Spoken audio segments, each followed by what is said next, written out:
with Japanese, well, not just Japanese, but looking at what happens in other marketplaces and copying the idea into other marketplaces. So I've done that very, very successfully in multiple different brand categories in multiple different countries, where I've spotted something doing very, very well in one country. I tend to look at German, like non-English speaking countries, I tend to look at because that's hard for most people to kind of go look at them.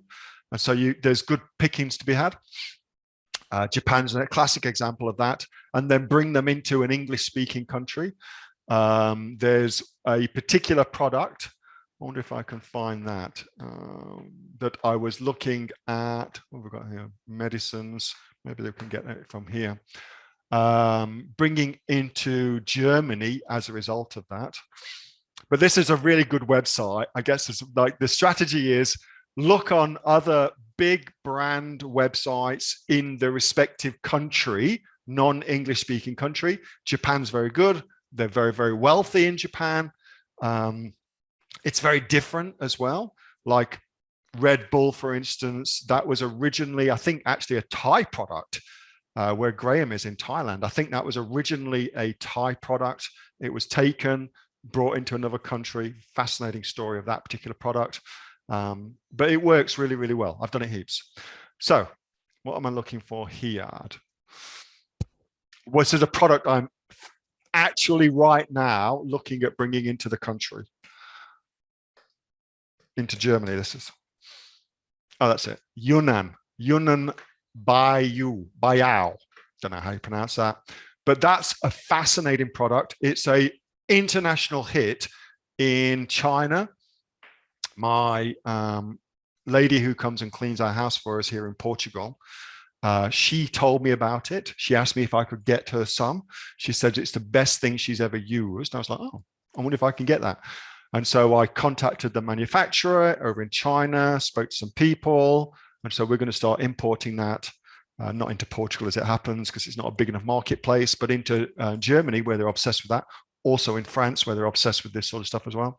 Anyway, very, very cool. That whole Chinese medicine market as well, very, very cool. So that's something that I like to do as well. But this particular product is very, very cool.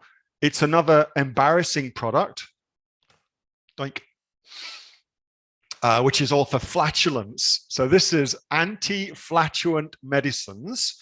And this is one of the best sellers on this very, very well-trafficked website. It's one of their best sellers, okay? You're probably wondering, how the hell do you find very well-trafficked websites? So what you would do is go to SimilarWeb. It's a cool website. I use this all the time. So, and then you want to take the details of any particular thing, any particular website you want to look at. Get that out of the way. Okay. So this has got a country rank in Taiwan of 766, which is high, and a category rank in Taiwan of 5, which is very, very high, okay? So you can then use that, if you keep scrolling down, to look for their competitors. So here's their competitors that are doing interesting things, and you kind of get to go from one to another. And then what I tend to do is I just tend to look at what their bestsellers are.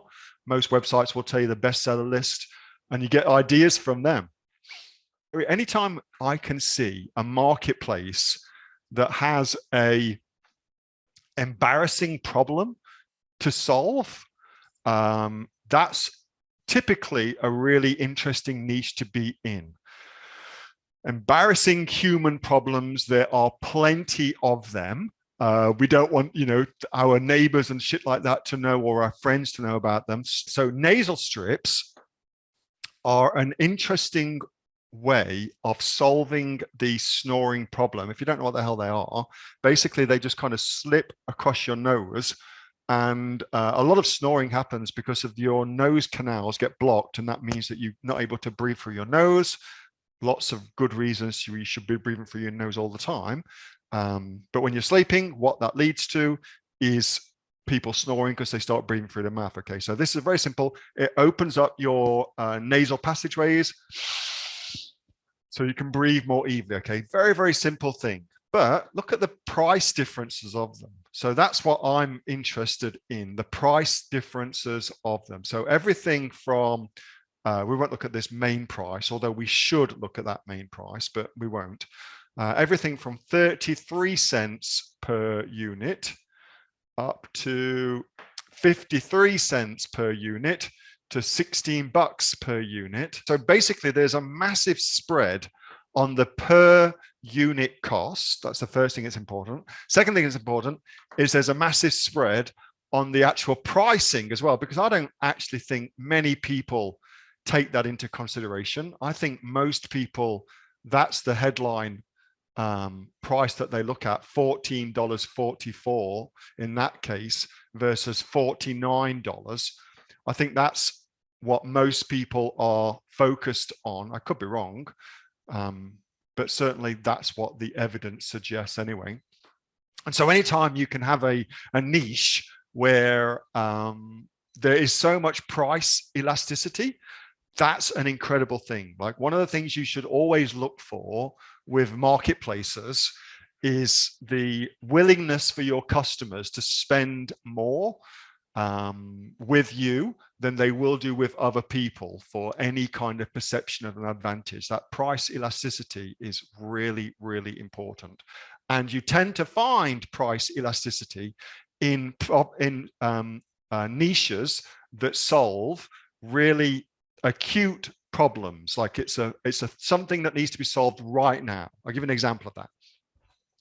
That's an example of that. Well, let's suppose that you were in your house and you spot a fire in your kitchen. Okay, at that point, when you spot the fire in your kitchen, you'll be happy to pay pretty much anything for a fire extinguisher. Okay, that's that concept of it's a major problem, it needs to be solved, and I need it solved right now, and therefore I don't care about the cost. Okay, that's what price elasticity is.